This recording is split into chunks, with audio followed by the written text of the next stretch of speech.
نحمده ونستعينه ونستغفره ونعوذ بالله من شرور أنفسنا ومن سيئات أعمالنا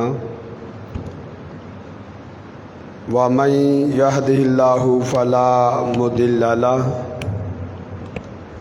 ومن يضلله فلا هادي له اشهد ان لا الہ الا اللہ وحدہ لا شریک له واشهد ان محمدا عبدہ ورسولہ اما بعد فان خیر الحدیث کتاب اللہ وخیر الہدی ہدی محمد صلی اللہ علیہ وسلم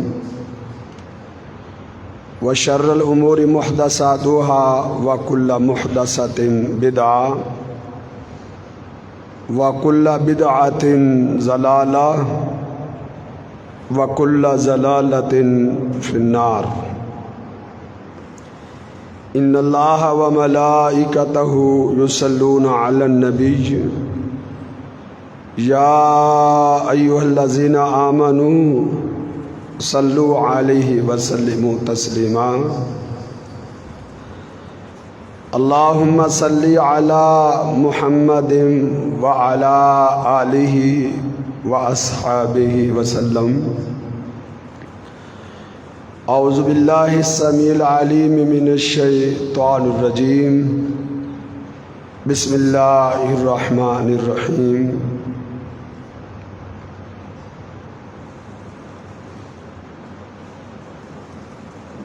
وَمَن يُشَاقِقِ الرَّسُولَ مِن بَعْدِ مَا تَبَيَّنَ لَهُ الْهُدَىٰ وَيَتَّبِعْ غَيْرَ سَبِيلِ الْمُؤْمِنِينَ نُوَلِّهِ مَا تَوَلَّىٰ وَنُصْلِهِ جَهَنَّمَ فَسَاءَتْ مَصِيرًا قال النبي صلی اللہ علیہ وسلم کل امتی یدخلون الجنہ الا من ابا قیل ومن یابا یا رسول اللہ قال من اطاعنی دخل الجنہ ومن عصانی فقد ابا او کما قال النبی صلی اللہ علیہ وسلم۔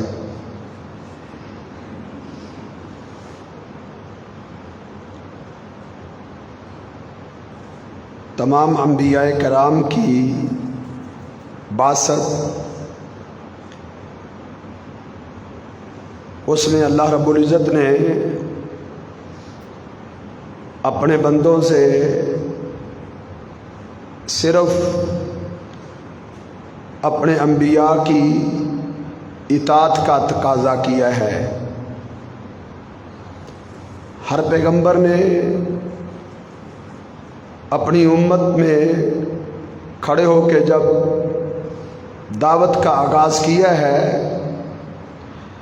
تو ہر پیغمبر نے یہی کہا ہے کہ واتقوہ وَأَطِیعُونِ کہ تم اللہ سے ڈر جاؤ اور میری اطاعت کرو۔ ہر پیغمبر کی اطاعت یہ شریعت کا بنیادی تقاضا ہے۔ اللہ فرماتے ہیں وَمَا أَرْسَلْنَا مِن رَّسُولٍ إِلَّا لِيُطَاعَ بِإِذْنِ اللَّهِ جس پیغمبر کو بھی ہم نے بھیجا ہے اس لیے مبعوث کیا ہے لِيُطَاعَ بِإِذْنِ اللَّهِ تاکہ اللہ کے حکم سے اللہ کے آرڈر سے پیغمبروں کی اطاعت کی جائے۔ یہ ہے مقصد آمد رسول۔ آج جس کو ہم نے پس پش ڈال دیا ہے اور اس مقصد کو ہم نے بھلا دیا ہے، محمد رسول اللہ صلی اللہ علیہ وسلم کی آمد کا مقصد کیا ہے؟ آپ کے مبعوث ہونے کا مقصد کیا ہے؟ شریعت کا تقاضا کیا ہے؟ شریعت کا یہ تقاضا شریعت کے کسی حکم میں نہیں ہے کہ پیغمبر کی آمد کے دن میں آپ جھنڈیاں لگائیں، چونے بکھیریں، آپ اس دن کو ایک تہوار اور ایک عید کا نام دے دیں۔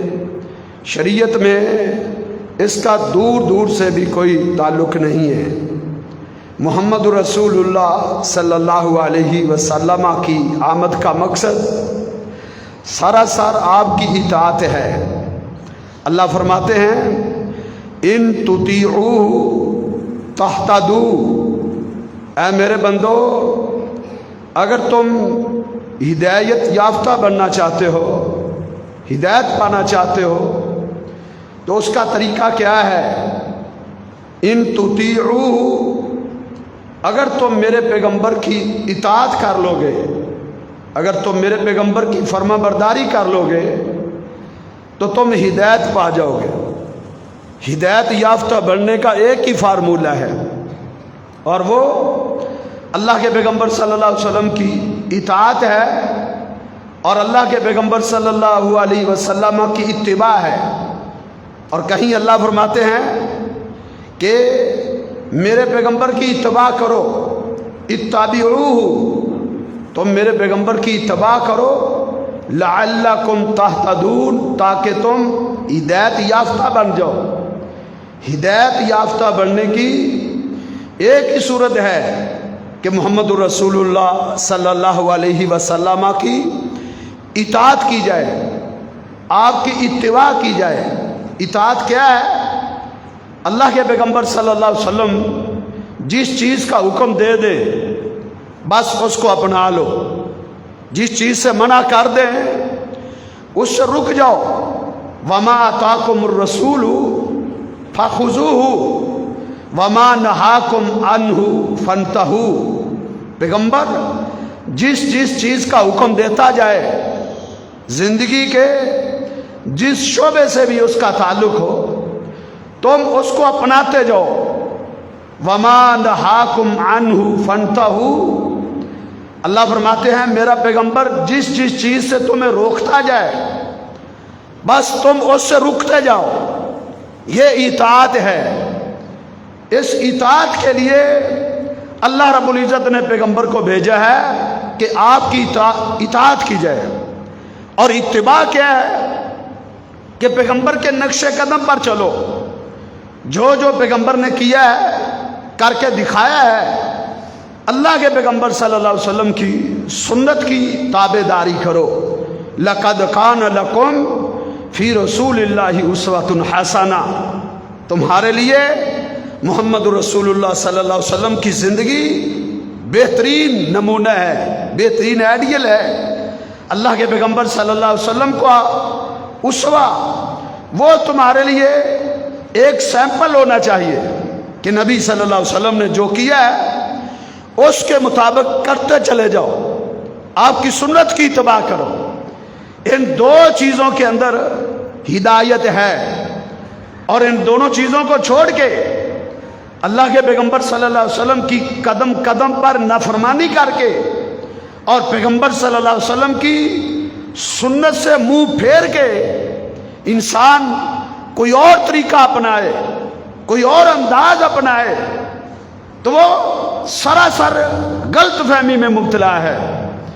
اگر وہ یہ سمجھتا ہے ان دو چیزوں کو اپنائے بغیر صرف چونا بکھیرنے سے میں ہدایت یافتہ ہو جاؤں گا، جھنڈیاں لگانے سے میں مومن بن جاؤں گا، اور ایک دن جلوس میں شامل ہونے سے میں مسلمان بن جاؤں گا، تو یہ اسے دھوکہ دیا گیا ہے، یہ اس کی غلط فہمی ہے۔ صرف اور صرف اللہ کے پیغمبر صلی اللہ علیہ وسلم کی اطاعت اور آپ کی تابع داری میں ہدایت ہے۔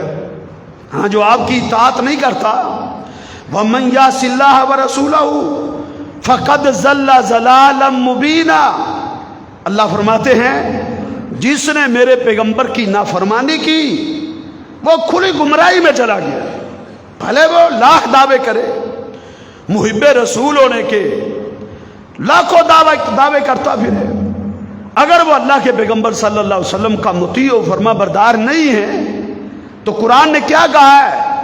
وَمَن يَعْصِ اللَّهَ وَرَسُولَهُ، جس نے اللہ کے پیغمبر صلی اللہ علیہ وسلم کی نافرمانی کی ہے فَقَدْ ضَلَّ ضَلَالًا مُبِينًا، وہ کھلی گمراہی میں چلا گیا۔ میرے بھائیو، ایمان اور اسلام یہ اللہ کے پیغمبر صلی اللہ علیہ وسلم کی اطاعت اور فرما برداری میں ہے۔ وَمَا كَانَ لِمُؤْمِنٍ وَلَا مُؤْمِنَةٍ اِذَا قَضَى اللَّهُ وَرَسُولُهُ أَمْرًا أَن يَكُونَ لَهُمُ الْخِيَرَةُ، یہ قرآن ہے، یہ قرآن کی تعلیمات ہے، یہ قرآن نے لائن دی ہے۔ ہم نے کتاب و سنت کی ہدایات کو پسے پشے ڈال کے اپنی عقل، اپنی رائے اور اپنی سمجھ سے ہم نے ہدایت کے اصول گھڑ لیے۔ اللہ رب العزت فرماتے ہیں انما کان قول المؤمنین اذا دعوا الی اللہ ورسولہ لیحکم بینہم ان یقولوا سمعنا واطعنا۔ ایمان کی تعریف ہے، اللہ رب العزت نے ایمان والوں کا شیوا بتایا ہے، اہل ایمان کا طریقہ بتایا ہے، اہل ایمان کا انداز بتایا ہے، اہل ایمان کا اسوہ بتایا ہے۔ انما کان قول المؤمنین، اہل ایمان کا شیوا کیا ہے؟ اذا دعوا الی اللہ ورسولہ، جب ان کو اللہ اور اس کے رسول کے حکم کی طرف بلایا جاتا ہے، اللہ اور اس کے رسول کے فرمان کی طرف جب انہیں دعوت دی جاتی ہے، جب انہیں اللہ اور اس کے رسول کا فرمان سنایا جاتا ہے، جب انہیں حدیث مصطفیٰ دکھائی جاتی ہے، اللہ کے پیغمبر صلی اللہ علیہ وسلم کی سنت جب اسے بتائی جاتی ہے، اذا دعوا الی اللہ ورسولہ لیحکم بینہم، تو ان کا انداز کیا ہوتا ہے؟ ان یقولوا سمعنا واطعنا، وہ کیا کہتے ہیں؟ ہم نے سن لیا، بس ہم نے اطاعت کر دی، سن لیا ہے، اب اس کی نافرمانی نہیں ہوگی، سن لیا ہے، اب پوری زندگی اس کے مطابق گزرے گی، اب وضع قطع، خوشی غمی، نشست و برخاست، زندگی کا ایک ایک شعبہ اب اللہ کے پیغمبر صلی اللہ علیہ وسلم کی اطاعت اور فرما برداری میں گزرے گا۔ یہ اہل ایمان کی بات ہے، اور اللہ رب العزت نے اس گروہ کو، اس جماعت کو، ان لوگوں کو پھر لقب کیا دیا ہے؟ جنہوں نے یہ شیوا اپنایا کہ جب انہیں اللہ اور اس کے رسول کے حکم کی طرف دعوت دی گئی تو انہوں نے کیا کہا؟ سمعنا واطعنا، سن لیا ہے، بس اطاعت کر دی، فوراً سے پہلے اطاعت کر دی، سن لیا، کوئی تاخیر نہیں ہے، کوئی دیر نہیں ہے۔ اسلام اس کی اجازت نہیں دیتا، کسی قسم کی تاخیر کی اجازت بھی نہیں دیتا، سنا ہے فوراً اس پر عمل کرو، سمعنا واطعنا، اس پر عمل پیرا تھے۔ اگر کسی نے اپنی رائے اور اپنی عقل سے کوئی تاخیر کی بھی ہے تو اسلام نے اس کی اصلاح کی ہے۔ مسند احمد اٹھا کے دیکھیں، سیدنا عبداللہ بن رواحہ بدری صحابی ہیں، اللہ کے پیغمبر صلی اللہ علیہ وسلم نے جناب عبداللہ بن رواحہ کو ایک قافلے کا امیر متعین کیا اور آپ نے حکم دیا، اے عبداللہ، صبح ہوتے ہی، فجر کی نماز پڑھتے ہی قافلے کو لے کر روانہ ہو جانا۔ رات کو اللہ کے پیغمبر صلی اللہ علیہ وسلم نے انہیں حکم جاری کیا کہ صبح دم تم نے نکل جانا ہے۔ جب صبح ہوئی، عبداللہ بن رواحہ رضی اللہ تعالیٰ عنہ نے اپنے ساتھیوں کو، مجاہدین کو، ان کے قافلے کی تشکیل کی اور انہیں الوداع کیا، روانہ کیا، کہا تم ابھی نکل جاؤ، فجر پڑھتے ہی تم چلے جاؤ، میں پہنچ جاؤں گا، میں آج اللہ کے پیغمبر صلی اللہ علیہ وسلم کے پاس جمعہ پڑھوں گا اللہ کے پیغمبر صلی اللہ علیہ وسلم کا خطبہ سنوں گا، اللہ کے پیغمبر صلی اللہ علیہ وسلم کی تقریر سنوں گا، رسول اللہ صلی اللہ علیہ وسلم کے پیچھے جمعہ ادا کروں گا۔ میرے پاس تیز سواری ہے، تمہارے پاس اونٹ ہے، میرے پاس گھوڑا ہے، میں تم تک پہنچ جاؤں گا، تم ابھی راستے میں ہوگے میں پہنچ جاؤں گا۔ اپنے ساتھیوں کو روانہ کر دیا۔ عبداللہ بن رواحہ رضی اللہ تعالیٰ عنہ اللہ کے پیغمبر صلی اللہ علیہ وسلم کے پیچھے خطبہ ادا کرتے ہیں۔ سوچ کیا تھی، نظریہ کیا تھا؟ سوچوں کا نام دین نہیں ہوتا، حقائق پرکھنے، اطاعت و فرما برداری کا نام محبت ہے، اطاعت و فرما برداری کا نام ایمان ہے، اطاعت و فرما برداری کا نام اسلام ہے۔ نبی صلی اللہ علیہ وسلم کے پیچھے جمعہ ادا کرتے ہیں۔ نبی صلی اللہ علیہ وسلم نے عبداللہ بن رواحہ کو دیکھا، نماز سے فارغ ہوئے، جناب عبداللہ کو بلایا، فرمایا اے عبداللہ ما منعک ان تخرج اذ امرتک، اے عبداللہ تو اپنے ساتھیوں کے ساتھ صبح دم کیوں نہیں نکلا؟ تیرے ساتھی چلے گئے، تم پیچھے کیوں رہ گئے؟ کیا کہتے ہیں؟ اللہ کے رسول میں نے تو یہ سوچا تھا کہ آج جمعہ میں آپ کے پیچھے ادا کرتا ہوں، شاید یہ زندگی کا آخری جمعہ ہو جو آپ کی معیت میں ادا ہو۔ اللہ کے رسول میرے پاس تیز ترین سواری ہے، میں ان تک پہنچ جاؤں گا۔ اللہ کے پیغمبر صلی اللہ علیہ وسلم نے کیا فرمایا؟ آپ نے فرمایا اے عبداللہ جو میرا آرڈر سنتے میرے حکم کے مطابق چلے گئے، جس وقت میں نے کہا اسی وقت وہ روانہ ہو گئے، وہ اللہ سے اتنا اجر لے گئے۔ عبداللہ وہ اتنا اجر پا گئے ہیں، اتنا اجر، وَلَوْ أَنفَقْتَ مَا فِي الْأَرْضِ جَمِيعًا، اس کائنات کے اندر جتنے خزانے ہیں، اس کائنات کے اندر جتنا سونا اور چاندی ہے، جتنا مال و متاع ہے، اے عبداللہ پوری کائنات کے خزانوں کو تو خرچ بھی کر دے اللہ کے راستے میں، تو ان کے اجر کو نہیں پا سکتا۔ وہ اتنا اجر لے گئے۔ اجر کس کے اندر ہے؟ اجر اللہ کے پیغمبر کی اطاعت کے اندر ہے، اجر اللہ کے پیغمبر کی اتباع کے اندر۔ یہ مسلک اہل حدیث ہے، یہ ہماری دعوت ہے، یہ ہمارا پیغام ہے۔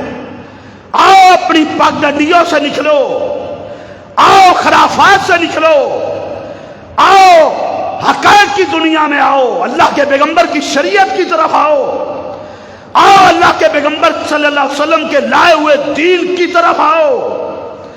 اپنے بنائے ہوئے راستے، اپنے بنائے ہوئے طریقے، اپنے بنائے ہوئے نظام، اپنی بنائی محبت کے اصول نہیں چلیں گے۔ طریقہ چلے گا تو محمد رسول اللہ صلی اللہ علیہ وسلم کا چلے گا۔ وہ کیا طریقہ ہے؟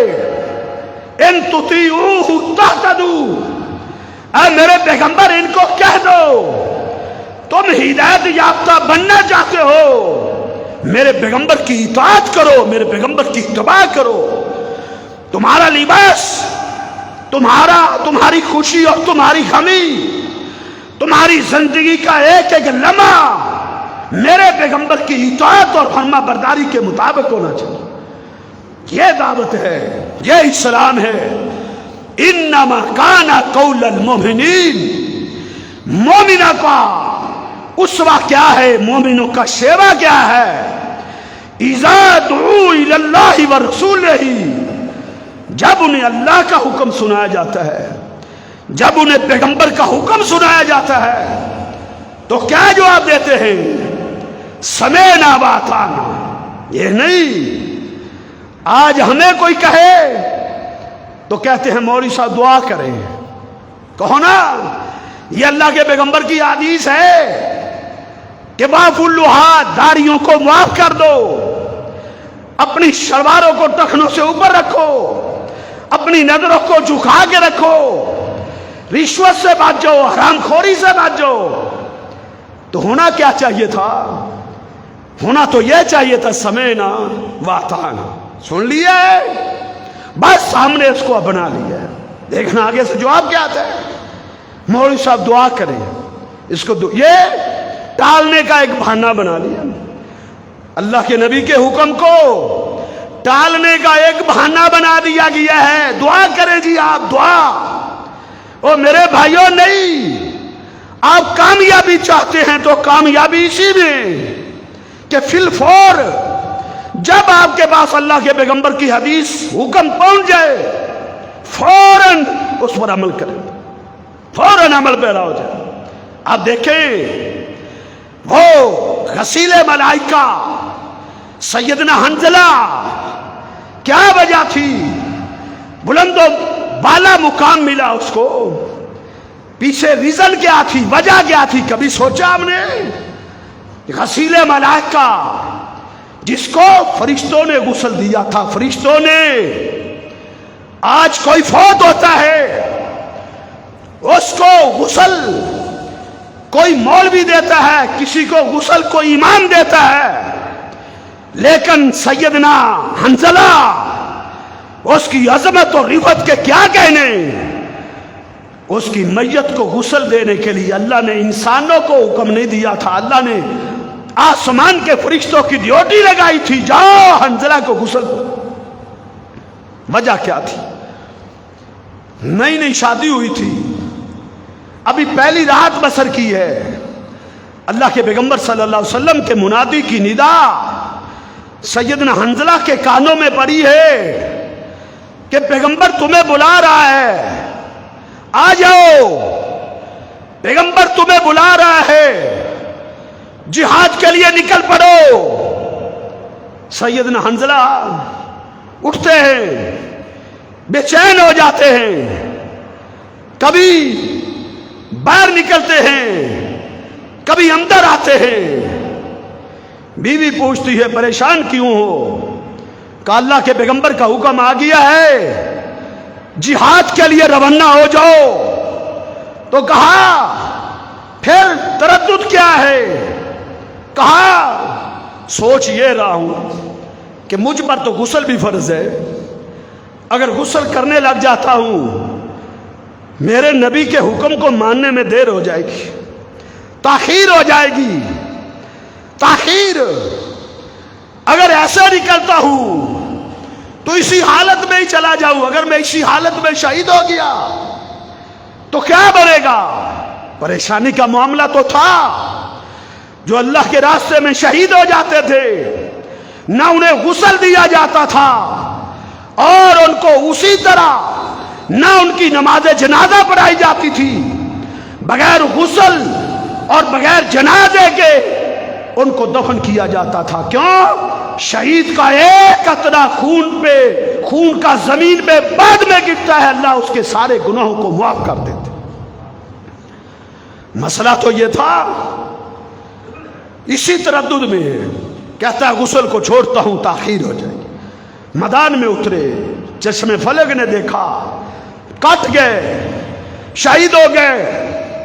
بیوی کو خبر ملی تیرا خامد میدان جہاد میں شہید ہو گیا ہے۔ اللہ اکبر۔ وہ چلی میدان باپردہ ہو کے نکلی، اور اللہ کے پیغمبر صلی اللہ علیہ وسلم اس کے آنے سے پہلے آپ اپنے ساتھیوں کو کہتے ہیں، ابھی وہ خاتون پہنچی نہیں تھی، آپ نے کہا حنظلہ کو تلاش کرو۔ صحابہ نے حنظلہ کو تلاش کیا، شہیدوں میں بھی دیکھا، زخمیوں میں بھی دیکھا، نہ شہیدوں میں ملے نہ زخمیوں میں ملے۔ کہتے اللہ کے رسول حنظلہ نہیں مل رہے، زخمیوں میں بھی دیکھا ہے نہیں ملے، شہداء کی لاشوں کو بھی دیکھا ہے نہیں ملے۔ اللہ کے پیغمبر صلی اللہ علیہ وسلم ابھی اسی اسنا میں تھے، حنظلہ کی بیوی آ گئی، ایک آدمی آ کے کہتا اللہ کے رسول حنظلہ کی بیوی آئی ہوئی ہے، وہ آپ سے بات کرنا چاہتی ہے۔ آپ نے فرمایا اس کو آنے دو۔ حنظلہ کی بیوی آئی، کہتی اللہ کے رسول ایک بات میں آپ کو بتانے آئی ہوں، کہا کیا بات؟ کہا مجھے خبر ملی ہے حنظلہ شہید ہو گئے ہیں۔ اللہ کے رسول میں یہ بتانے آئی ہوں کہ کہیں حنظلہ کو باقی شہیدوں کی طرح بغیر غسل کے دفن نہ کر دینا۔ میں یہ خبر دینے آئی ہوں کہ حنظلہ پہ غسل فرض تھا، آپ مجھے اجازت دیں میں حنظلہ کو غسل دے دیتی ہوں۔ اللہ کے نبی صلی اللہ علیہ وسلم کی آنکھوں میں آنسو تھے۔ آپ نے فرمایا او حنظلہ کی بیوی، اللہ کو اس سے پہلے پتا تھا، تیرے بتانے سے پہلے اللہ کو پتا تھا حنظلہ پہ غسل فرض ہے۔ اللہ نے تیرے خامند کے غسل کا بندوبست کر دیا ہے۔ حنظلہ کی بیوی تم چلی جاؤ، تم گھر میں پلٹ جاؤ، تیرے خامند حنظلہ کو آسمانوں کے فرشتے زمین اور آسمان کے درمیان اس کو غسل دے رہے ہیں۔ اس کے غسل کا بندوبست ہو رہا ہے اور اس کو تو غسل دیا جا رہا ہے۔ یہ کس چیز کا نتیجہ تھا؟ جھنڈیاں انہوں نے نہیں لگائی تھی۔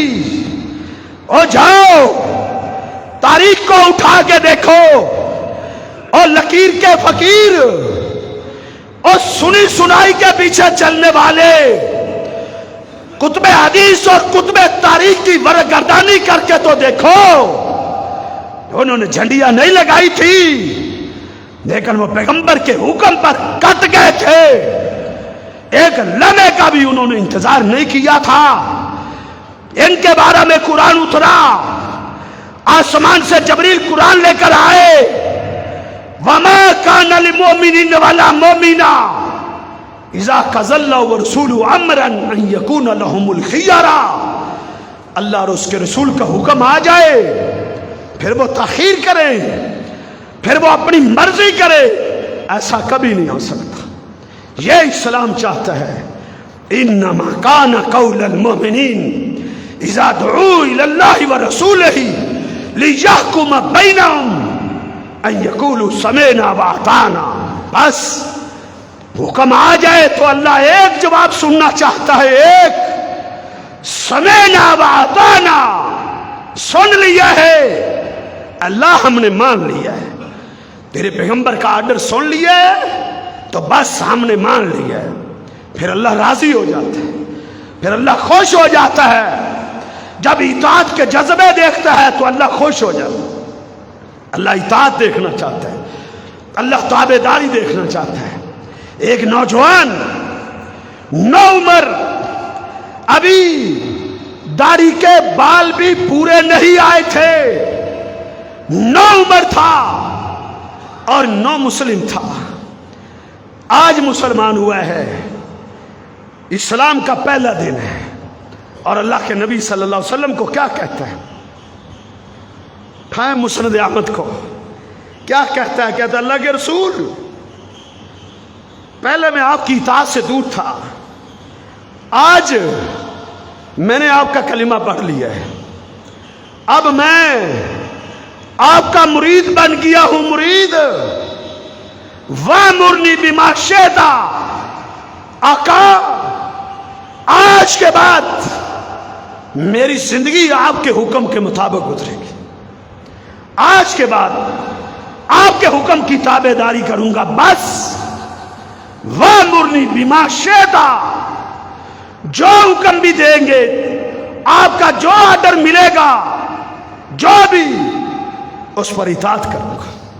نبی صلی اللہ علیہ وسلم بڑے خوش ہوئے۔ آپ نے صحابہ سے کہا اس نوجوان کی بات کو سنو، غور کرو، یہ نوجوان کیا کہہ رہا ہے۔ ایسے نوجوان بھی تھے، کبھی اللہ کی زمین پہ اللہ کے پیغمبر سے محبت کا اظہار کرنے والے ایسے بھی بستے تھے، اللہ کی زمین پر ایسے محبان رسول بھی موجود تھے جو کہتے وَأْمُرْنِي بِمَا شِئْتَ، جو حکم دیں گے، جو آرڈر دیں گے، آپ کے حکم کی نافرمانی نہیں ہوگی۔ میرے پیغمبر نے صحابہ کو کہا کیا کہہ رہا ہے، غور سے سنو۔ پھر آپ نے اس کو چیک کرنا چاہا، اس کو پرکھنا چاہا، یہ دعوی اطاعت میں سچا بھی ہے یا نہیں۔ دعووں سے بات نہیں بنتی، آج دعویٰ رہ گیا ہے۔ غلامی رسول میں موت بھی قبول ہے، غلامی رسول میں سنت قبول نہیں ہے، غلامی رسول میں 5 وقت کی نماز قبول نہیں ہے، غلامی رسول میں پڑھنا بھی قبول نہیں، غلامی رسول میں بغاوتوں کو ترک کرنا قبول نہیں۔ دعوے کی حد سے کہتا ہے غلامی رسول میں موت بھی قبول ہے۔ تورے موت کیا قبول کرنی ہے؟ ہاں؟ یہ تھے موت کو قبول کرنے والے۔ وَأْمُرْنِي بِمَا شِئْتَ، جو چاہو حکم دو، آپ کی اطاعت کروں گا۔ آپ نے اس کو تلوار تھی، یہ تلوار پکڑو اور کیا کرنا ہے؟ جاؤ فَاقْتُلْ أَبَاكَ، جاؤ اپنے باپ کی گردن کاٹ کے میرے پاس لے آؤ۔ اور یہ آج مسلمان ہوا ہے، جدی پشتی مسلمان نہیں تھا۔ آج ہم تو سینے پہ ہاتھ مار کے کہتے ہیں میں مسلمان، میرا باپ مسلمان، میرا دادا مسلمان، پوری لڑی مسلمانوں کی ہیں۔ وضع میں تم نصارہ ہو، حالت کیا ہے؟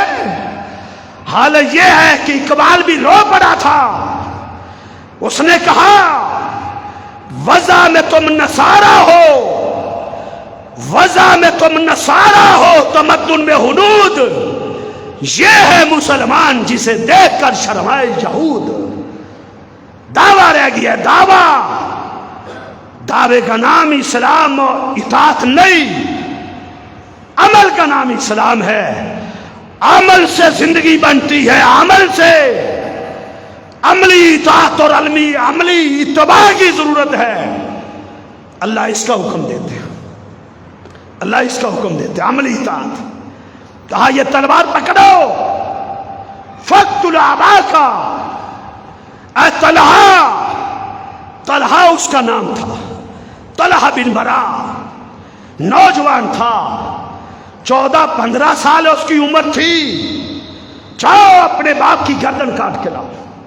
اس نے دوڑ لگا دی، ایک لمحے کا انتظار کیے بغیر، کوئی تردد نہیں، کوئی پس و پیش نہیں۔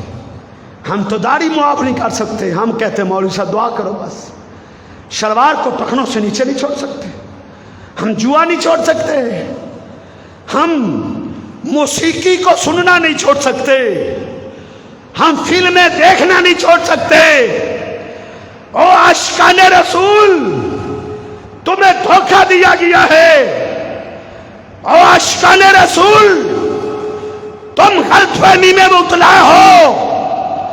آؤ، کامیابی چاہتے ہو تو کامیابی اللہ کے پیغمبر کی اطاعت و فرما برداری کے اندر۔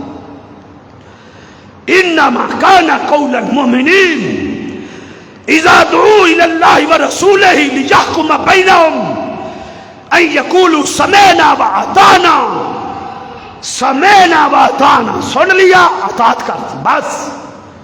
پھر اللہ نے آسمان سے جبریل کو کیا کہہ کر بھیجا؟ میرے نبی کو کہہ دو وَأُولَئِكَ هُمُ الْمُفْلِحُونَ، یہ وہ ہیں جن کو اللہ کامیابی کا سرٹیفکیٹ دیتا ہے۔ کامیاب ہے، کامیاب یہ ہیں جن کو کامیابی کا ٹکٹ ملا ہے۔ میرے بھائیو، اللہ یہ سننا چاہتا ہے۔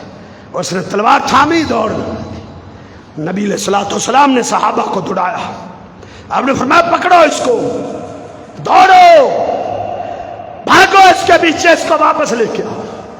صحابہ نے اس کو پکڑا، بڑی مشکل سے واپس لے کر آئے، کہا اللہ کے نبی تمہیں بلا رہے ہیں، واپس آ جاؤ۔ واپس اس نوجوان کو لایا گیا، اس نے کہا اللہ کے رسول یہ مجھے پکڑ کے واپس لے آئے ہیں، آپ کا حکم تھا۔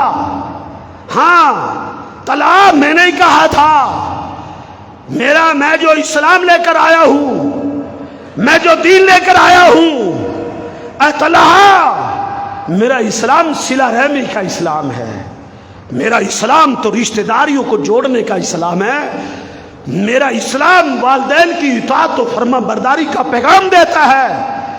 میرا اسلام والدین کی گردنوں کو کاٹنے کا حکم نہیں دیتا۔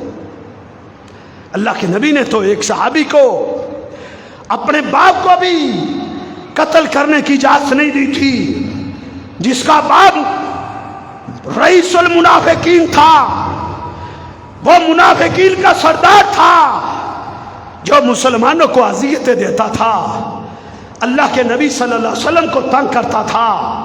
اس کی زبان سے نہ کسی مسلمان کی عزت محفوظ تھی، نہ اللہ کے پیغمبر کا حرم محفوظ تھا۔ اس کا بیٹا مخلص صحابی تھا، اس نے کہا اللہ کے رسول مجھے پتا چلا ہے میرے باپ عبداللہ بن ابی نے آپ کی شان اقدس میں گستاخی کی ہے، اس کی آنکھوں میں آنسو تھے۔ اللہ کے رسول میرا کلیجہ پھٹ رہا ہے، میرے باپ نے یہ جرت کیوں کی ہے؟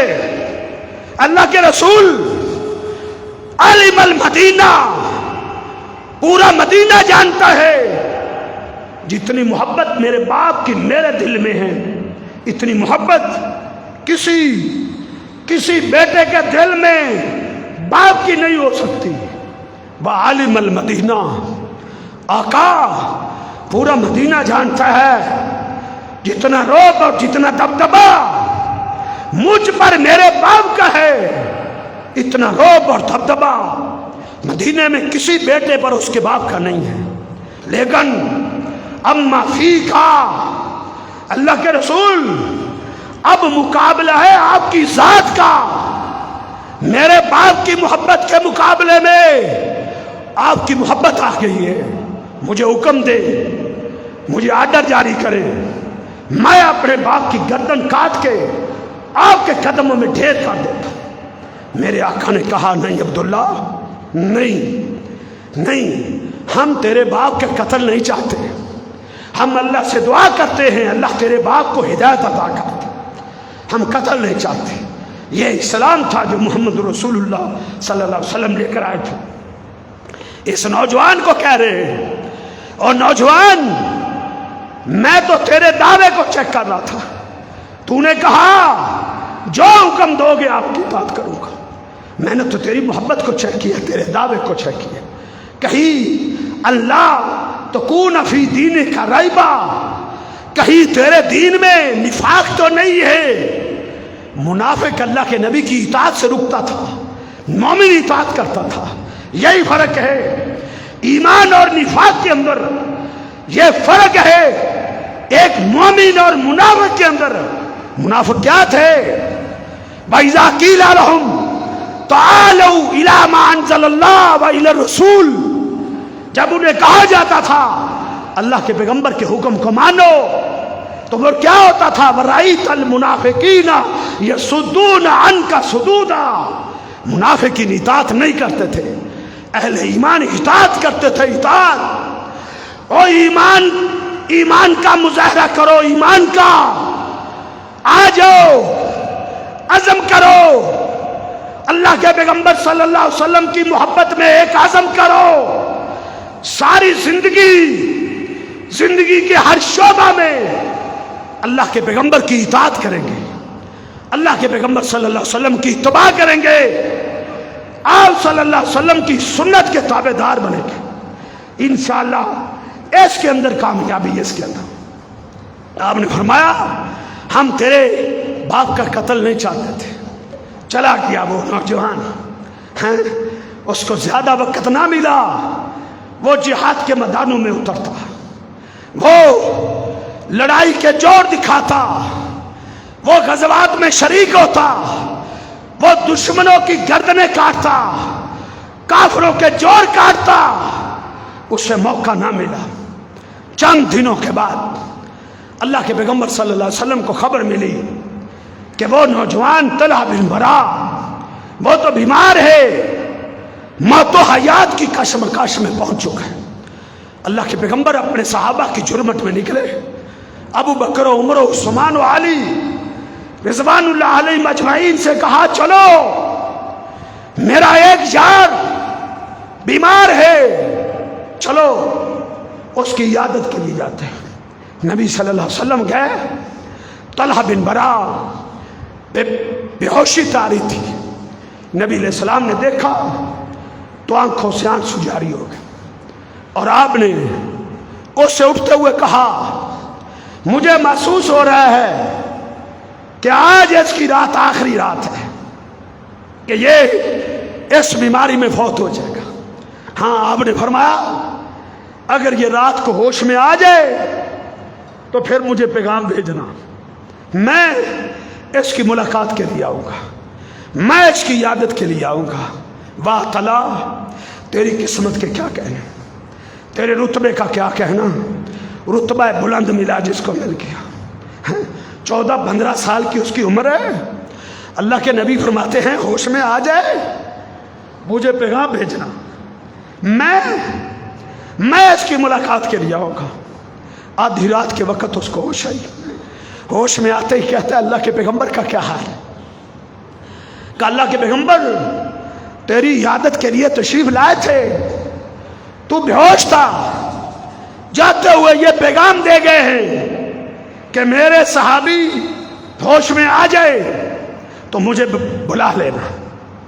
کہتا ہے نہیں، اس وقت اللہ کے نبی صلی اللہ علیہ وسلم کو تکلیف نہیں دینی، راستے میں کوئی دشمن یا کوئی موذی جانور میرے نبی کو ڈس نہ جائے، نہ صبح تک اگر میں زندہ رہا میں اپنے نبی کا دیدار کر لوں گا۔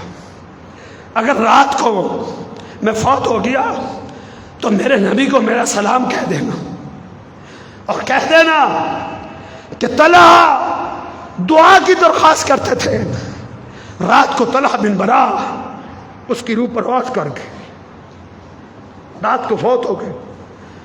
اس کے بستی والوں نے، اس کے خاندان والوں نے، اس کے قبیلے نے، اس کے عزیز و اقارب نے رات کے وقت ہی اس کو غسل دیا، اس کو کفن پہنایا، اس کا جنازہ پڑھا کے رات کو دفن کر دیا۔ اللہ کے نبی صلی اللہ علیہ وسلم نے فجر کی نماز پڑھی، سلام پھیرتے ہی پوچھا طلحہ بن برا کے خاندان کا کوئی آدمی مسجد نبوی میں آیا ہوا ہے؟ مسجد کے ایک کونے سے ایک آدمی اٹھا، ہاں اللہ کے رسول میں موجود ہوں۔ کہا طلحہ کا کیا بنا ہے؟ کہ اللہ کے رسول وہ تو رات کو فوت ہو گیا تھا، ہم نے اس کو جنازہ پڑھا کے اس کو دفن کر دی۔ آپ نے فرمایا مجھے خبر کیوں نہیں دی؟ آپ نے اپنے صحابہ کو کہا چلو اس کی قبر پہ جاتے ہیں، قبر پہ۔ اللہ کے نبی صلی اللہ علیہ وسلم اپنے صحابہ کو لے کے اپنے اس مرید کی قبر پہ تشریف لائے اور قبر پہ کھڑے ہو کے دعا کی۔ نبی علیہ السلام نے کئی لوگوں کے جنازے پڑھائے تھے، کئی لوگوں کی قبروں پہ کھڑے ہو کے بھی آپ نے جنازے پڑھے تھے، کئی لوگوں کی قبروں پہ کھڑے ہو کر بھی آپ نے دعائیں کی تھی۔ احد کے شہیدوں کے قبرستان میں جا کے بھی اللہ کے نبی نے دعائیں کی تھی۔ دیکھ کر قربان جاؤں میں اس نوجوان کی عظمت پہ، اللہ کے پیغمبر نے اس کی قبر پہ کھڑے ہو کے جو دعا کی تھی، ایسی دعا اللہ کے پیغمبر نے کسی جنازے میں نہیں پڑھی تھی۔ کیا دعا پڑھی تھی؟ اللہ کے پیغمبر نے فرمایا اللہم القا ابا طلحہ یوم القیامہ، اللہ کل قیامت کے دن یہ طلحہ جب تیرے دربار میں پیش کیا جائے، اللہ میری یہ درخواست ہے کہ میرے اس صحابی سے ہنستے ہوئے ملاقات کرنا، ہنستے ہوئے اللہ تیرے چہرے پر مسکراہٹ ہو جب تو میرے اس مرید سے ملاقات کرے۔ یہ مقام ہے، یہ رتبہ ہے۔ کس چیز کا یہ رتبہ ہے؟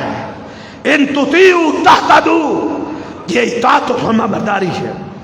میرے بھائیوں، میں طوالت میں نہیں جانا چاہتا، آخری بات عرض کرتا ہوں۔ امام احمد نے قصے تو بے شمار ہیں، مسلمانوں کی محبت کی داستانوں سے تاریخ بھری پڑی ہے، اور کئی خطبے جاری رہے تو صحابہ کی محبت کی داستانیں ختم نہیں ہو سکتی، لیکن میں آپ کے سامنے امام احمد کی مسند سے ایک 14-15 سال کی بچی کی محبت، اللہ کے نبی سے کیا محبت تھی، کیا ایمان تھا، اس کی جھلک آپ کے سامنے رکھتا ہوں۔ کہ 14-15 سال کی بچی حسین و جمیل تھی، اس کے رشتے کے لیے اللہ کے نبی صلی اللہ علیہ وسلم نے جلیبیب کو بھیجا. جلیبیب جاؤ اپنے رشتے کے لیے انصار کے دروازے کو دستک دو اور انہیں کہنا مجھے اللہ کے نبی نے بھیجا ہے. اللہ اکبر. جلیبیب حیران ہو گیا کہ انصار کے اس گھرانے میں میری شادی ہو سکتی ہے. کیا کہتے ہیں اللہ کے رسول؟ مجھے رشتہ کون دے گا؟ تاجدونی قاصدن یا رسول اللہ. اللہ کے رسول کالی میری رنگت ہے، چھوٹا میرا قد ہے، چپٹی ہوئی میری ناک ہے، بڑے بڑے ہونٹ ہے، مجھے رشتہ کون دے گا؟ آپ نے فرمایا تم جاؤ، جا کے میرا نام تو لو، جاؤ پہنچو. جلیبیب چلے بوجھل قدموں، یہ سوچتے ہوئے کہ مجھے رشتہ کون دے گا. دروازہ کھٹکھٹایا، اس بچی کا باپ بہن نکلا. جلیبیب کیسے آئے؟ ارسلنی الیکم رسول اللہ، مجھے اللہ کے نبی نے تمہارے پاس بھیجا ہے. اچھا اللہ کے نبی نے بھیجا ہے، کیا حکم ہے؟ اپنی بیٹی کا رشتہ میں جلیبیب کے ساتھ کاٹوں. وہ ہکا بکا رہ گیا، حیران و شجدہ رہ گیا. کبھی جلیبیب کے قد کو دیکھتا ہے، سر سے لے کر پاؤں تک نظر مار رہا ہے، کبھی اس کی غربت کو دیکھتا ہے. پھیری لگانے والا شخص، پھیری لگانے والا غریب و مفلس. کہتا ٹھہرو. اندر گئے، بیوی سے کہا جلیبیب چھوٹا اس کا قد ہے، اشارہ کیا، کالی اس کی رنگت ہے، چپٹی ہوئی اس کی ناک ہے، سبزی بیچتا ہے بیچارہ، سبزی بیچ کے گزر بسر کرتا ہے. اللہ کے نبی نے بھیجے ہماری بیٹی کے رشتے کے لیے. وہ بھی حیران ہوگی. حسین و جمیل ان کی بیٹی تھی اور قد کاٹ والی تھی. دونوں میاں بیوی سوچ میں پڑ گئے. اور اٹھاؤ مسند احمد کو، اور یہ افسانہ نہیں ہے، یہ سیف الملوک کی کہانی نہیں ہے، یہ حقیقت ہے. حقیقت. اس کی بیٹی پردے میں بیٹھی تھی. بچیاں اس دور میں کواری بچیاں گھر کے ایک کونے میں اعتکاف والوں کی طرح پردہ باندھ کے زیادہ وقت خیموں میں رہتی تھی. وہ خیمے سے بولتی ہے. 14-15 سال کی بچی. شرم و حیا کا عالم کیا تھا؟ وہ اپنے بھائی کے سامنے بھی کھل کے گھوما نہیں پھرا نہیں کرتی تھی گھر میں. شرم و حیا کا یہ عالم تھا. کبھی ایسا دور ہوا کرتا تھا، شرم و حیا کی داستانیں کبھی ایسی ہوا کرتی تھی.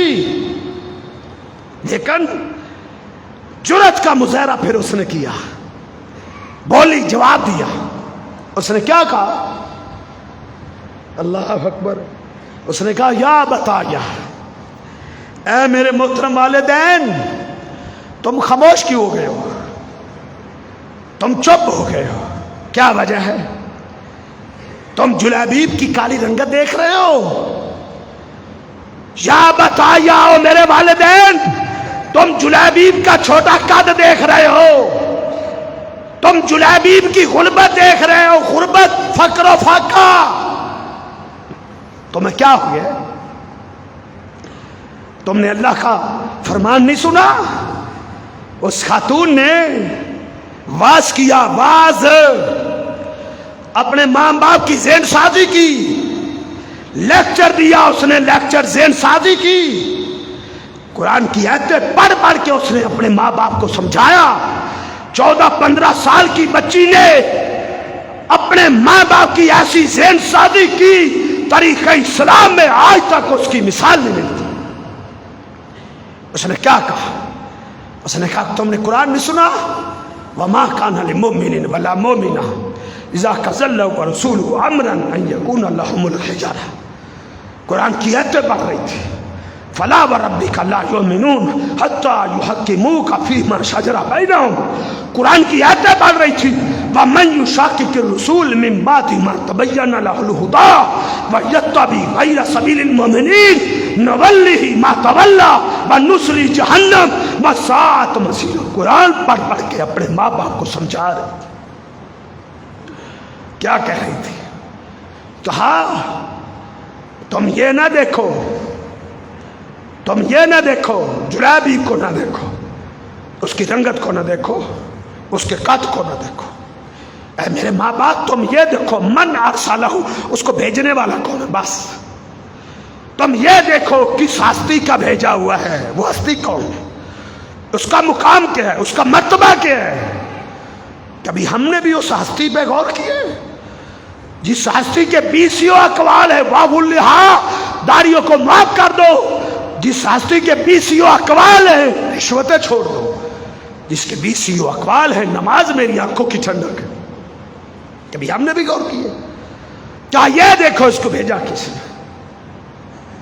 ماں باپ خاموش، وہ پھر بولتی جا رہی ہے، خاموش نہیں، سمجھاتی جا رہی. ماں باپ کی ذہن سازی کرتی جا رہی. اور آگے کیا کہتی ہے؟ آگے کیا کہتی ہے کہ اے میرے محترم والدین تم مجھے جلیبیب کے سپرد کر دو، بغیر کسی تردد کے، بغیر کسی پس و پیش کے مجھے جلیبیب کے نکاح میں دے دو. میرا ایمان ہے لن یضیعنی اللہ، اللہ مجھے کبھی ضائع نہیں کرے گا، اللہ مجھے کبھی برباد نہیں کرے گا. یہ اس خاتون کی آواز ہے. اور آگے سے کیا کہتی ہے؟ کہا اب میرا فیصلہ سن. میرا فیصلہ کیا ہے؟ رضیت لنفسی ما رضانی رسول اللہ. میں اپنے لیے اسی رشتے کو پسند کرتی ہوں جو رشتہ میرے لیے میرے نبی نے پسند کیا. بس میرا یہ فیصلہ ہے. اس کا باپ اٹھا، اسی وقت اس کا باپ اٹھا، اللہ کے پیغمبر صلی اللہ علیہ وسلم کی مجلس میں پہنچا. اس نے آ کے اپنی بیٹی کا پورا واز سنایا. اللہ کے نبی جلیبیب آئے تھے، میں اور میری بیوی سوچ رہے تھے میری بیٹی نے یہ باتیں کی ہیں. اللہ کے نبی نے اپنے دونوں ہاتھ اٹھائے، دونوں ہاتھ اٹھا کے دعا کی، اللہ اس خاتون کے گھر کو خیر و برکات سے پاک دے. اتنے خوش ہوئے اس کی باتیں سن کے، اتنے خوش ہوئے اللہ اس پر اپنی رحمتوں کا نزول فرما. اللہ جلیبیب سے اس نے شادی کر لی. جاؤ اس خاتون کی زندگی پڑھ کے دیکھو. اللہ نے اس کو اتنا مال دیا تھا، اتنا مالدار اس کو بنایا تھا. ایک وقت آیا مدینے کی جب زکوٰۃ اکٹھی ہوتی تھی سب سے زیادہ زکوٰۃ اس خاتون کے گھر سے آتی تھی، سب سے زیادہ زکوٰۃ. حالانکہ اس کا خامد جلیبیب میدان جہاد میں شہید ہو گیا تھا، وہ احد کے میدان میں شہید ہو گیا تھا، لیکن اللہ نے اس خاتون کو اتنا مالدار کیا. میرے بھائیوں تمام قسم کی رفت، عظمتیں، مقام و مرتبہ، کامیابیاں اللہ اور اس کے رسول کی اطاعت میں ہیں. اللہ ہمیں جب تک زندہ رکھے آقا علیہ السلام کی اطاعت و فرمانبرداری میں زندہ رکھے. قول قولی ھذا